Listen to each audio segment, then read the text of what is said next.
Hello दोस्तों, आप सभी का जनता क्रिएशन में स्वागत है। मैं आपकी होस्ट और दोस्त शगुन। आज के इस वीडियो में हम श्री रुद्र संहिता के द्वितीय खंड का पहला अध्याय सुनेंगे। आइए शुरू करते हैं। ओम नमः शिवाय। द्वितीय खंड का पहला अध्याय सती चरित्र। नारद जी ने पूछा, हे ब्रह्मा जी, आपके श्री मुख से मंगलकारी व अमृतमयी शिव कथा सुनकर मुझ में उनके विषय में और अधिक जानने की लालसा उत्पन्न हो गई है। अतः भगवान शिव के बारे में मुझे बताएं। विश्व की सृष्टि करने वाले हे ब्रह्मा जी, मैं सती के विषय में भी जानना चाहता हूँ। सदा शिव योगी होते हुए एक स्त्री के साथ विवाह करके गृहस्थ जीवन कैसे होगा? उन्हें विवाह करने का विचार कैसे आया? जो पहले दक्ष की कन्या थी, फिर हिमालय की कन्या हुई, वे सती यानी पार्वती किस प्रकार शंकर जी को प्राप्त हुई? पार्वती जी ने किस प्रकार घोर तपस्या की और कैसे उनका विवाह हुआ? कामदेव को भस्म कर देने वाले भगवान शिव के आधे शरीर में वे किस प्रकार स्थान पा सकी? उनका अर्धनारीश्वर रूप क्या है? हे प्रभु, आप ही मेरे इन सभी प्रश्नों के उत्तर दे सकते हैं। आप ही मेरे संशय का निवारण कर सकते हैं। ब्रह्मा जी ने कहा, हे नारद, देवी सती और भगवान शिव का शुभ यश परम पावन, दिव्य और गोपनीय है। उनके रहस्य को वे ही समझते हैं। सर्वप्रथम तुम्हारी प्रार्थना पर मैं सती के चरित्र को बताता हूँ। पहले मेरे एक कन्या पैदा हुई, जिसे देखकर मैं काम पीड़ित हो गया। तब रुद्र ने धर्म को स्मरण कराते हुए मुझे बहुत धिक्कारा। फिर वे अपने निवास कैलाश पर्वत को चले गए। उन्हें मैंने समझाने की कोशिश की, परंतु मेरे सभी प्रयत्न निष्फल हो गए।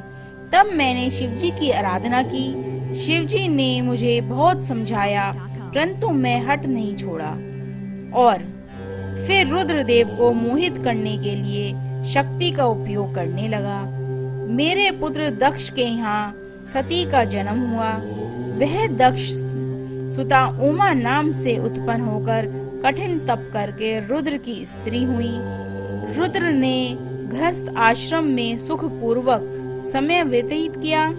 उधर शिवजी की माया से दक्ष को घमंड हो गया और वह महादेव जी की निंदा करने लगा।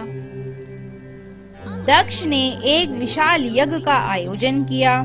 उस यज्ञ में दक्ष ने मुझे, विष्णु जी को, सभी देवी देवताओं को और ऋषि मुनियों को निमंत्रण दिया, परंतु महादेव शिवजी को एवं अपनी पुत्री सती को इस विशाल यज्ञ का निमंत्रण नहीं भेजा। सती को जब इस बात की जानकारी मिली तो उन्होंने शिव चरणों में वंदना कर उनसे दक्ष यज्ञ में जाने की इच्छा प्रकट की। भगवान शिव ने देवी सती को बहुत समझाया कि बिना बुलाए ऐसे आयोजनों में जाना अपमान और अनिष्टकारक होता है, लेकिन सती ने जाने का हठ किया। शिव ने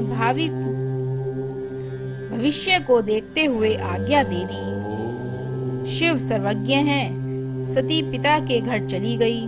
वहाँ यज्ञ में महादेव जी के लिए भाग ना देखा और अपने पिता के मुख से अपने पति की घोर निंदा सुनकर उन्हें बहुत क्रोध आया।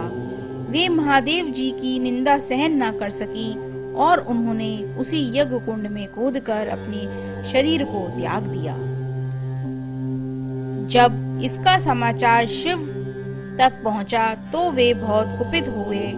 उन्होंने अपनी जटा का एक बाल उखाड़कर वीरभद्र नामक अपने गण को उत्पन्न किया। भगवान शिव ने वीरभद्र को आज्ञा दी कि वह दक्ष के यज्ञ को विध्वंस कर दे। वीरभद्र ने शिव आज्ञा का पालन करते हुए यज्ञ का विध्वंस कर दिया और दक्ष का सिर काट दिया।